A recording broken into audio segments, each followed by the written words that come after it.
बिस्मिल्लाहिर्रहमानिर्रहीम। अस्सलाम वालेकुम मेरी फेसबुक और यूट्यूब फैमिली, आप सभी कैसे हैं। साबूदाना ड्रिंक बनाते हुए उमूमन इसकी ग़िज़ाइयत को ख़त्म कर दिया जाता है, जिससे इसका फ़ायदा ना होने के बराबर हो जाता है। इस दूध की 100% ग़िज़ाइयत हासिल करने के लिए अगर आप इस चैनल पर नए हैं तो ब्लैक सब्सक्राइब के बटन के साथ साथ अगर आप बेल आइकन को प्रेस कर देंगे ना तो घंटे के निशान को ऑल पे कर देने के बाद आपको हर नई आने वाली वीडियो का नोटिफिकेशन सबसे पहले और फ्री में मिल जाएगा। यहाँ पे हमने आधा लीटर फुल फैट दूध ले लिया है। यहाँ पे अभी हमने हीट को ऑन नहीं किया। साबूदाना हमने 3 खाने वाले चम्मच भर के लिया। इसे इस्तेमाल से पहले ज़रूरी है कि अच्छी तरह से धो लिया जाए। बारीक छलनी में रखते हुए ना हमने इसे धो लिया।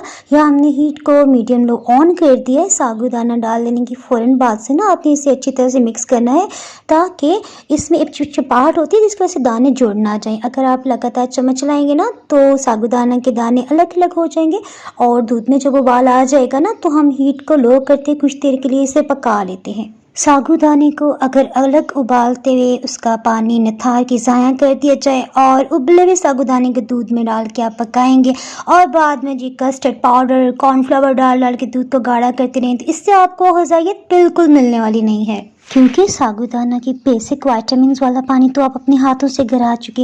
ये देखें तकरीबन 10 मिनट्स लगे हैं और इसके दाने गल चुके हैं। इसकी रंगत अगर आप देखेंगे ना तो ये ट्रांसपेरेंट से आपको साबूदाने के दाने नज़र आएंगे। स्टेज पे हम हीट को ऑफ कर देते हैं। अभी जनाब मई का महीना दरमियान में पहुँच गया है और शदीद गर्मी का मौसम है, सो इसके लिए हम जेली भी बना रहे हैं। इससे इसकी तासीर मज़ीद ठंडी हो जाएगी। आधा कप दूध में हमने ना आधी जेली का पैकेट शामिल किया है। ये मेरे ख्याल 80 ग्राम का पैकेट था, इसमें से हमने हाफ डाली है ना। बिल्कुल लो हीट रखते हुए आपने इस जेली को इतनी देर पकाना है कि सभी दाने घुल जाएं। देखिए हल्का से जैसे उबाल आएगा हमने हीट को ऑफ कर देना है।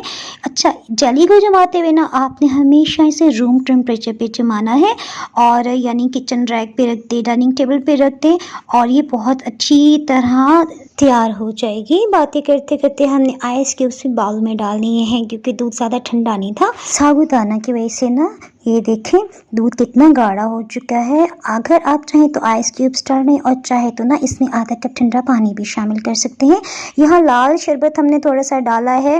अगर आप ये नहीं डालना चाहते ना कि इसके साइड इफ़ेक्ट्स हैं तो आपने ना इसमें 2 चम्मच चीनी या शक्कर डाल लेने के साथ साथ ना आपने इसमें 2 टेबलस्पून अरकी गुलाब डाल लेना है। उसकी वजह से ना आपके दिल को ना सुकून सा मिलेगा। ये देखें जाली ये हमने फ्रिज में नहीं रखी थी ना तो हल्का सा भी पानी नहीं छूटा और मुनासिब पानी की मिकदार की वजह से आप इसे 2 से 3 दिन के लिए भी फ्रिज में अगर आप रख भी देंगे ना तैयार होने के बाद ये कतन पानी नहीं छोड़ेगी। हमने लबे शीरी बनाया था ना उसमें भी हमने जाली बनाने की आपको मुकम्मल टिप्स दी थी। इसी तरह अगर आप देखें तो नॉन डेयरी मिल्क के साथ साथ बच्चों की कद बढ़ाने के लिए ना हमने एक स्पेशल दूध की रेसिपी भी डाली है। वो उसका लिंक ऊपर आई बटन के साथ साथ नीचे मैं डिस्क्रिप्शन बॉक्स में भी दे दूँगी। मज़े की बात यहाँ पे हमारे बच्चे पता है कोई भी ना ग़िज़ाइयत की चीज़ नहीं खाते, तो अगर उनको कहा जाए ना ये चॉकलेट शेक है वो पी लेते हैं। जनाब उसमें मैंने अली हसन को ऐसा फूल बनाया वो आज तक हंसता है। पप्पो अगर आपकी वीडियो ना देखता मुझे ना पता चलता आपने मुझे क्या पिलाया है। तो बच्चों के साथ ना कभी कभी चॉकलेट शेक के बहाने से ना ऐसा ड्रिंक पिला देना चाहिए। जनाब यहाँ तक वीडियो देखने के लिए मैं आपकी बहुत शुक्रगुजार हूँ। ये कोल्ड कॉफ़ी की ना 4 मुख्तलिफ टाइप्स की रेसिपी का क्लिप है। इसकी वीडियो का लिंक ऊपर आई बटन के साथ साथ आपको इस वीडियो के टाइटल के नीचे आपको मोर का ऑप्शन नजर आएगा। उसे क्लिक कर देने के बाद ना आपको डिस्क्रिप्शन बॉक्स से cold coffee by turning hour का लिंक मिल जाएगा। अपनी दुआओं में इस ना चीज़ को याद रखें। Thanks for watching.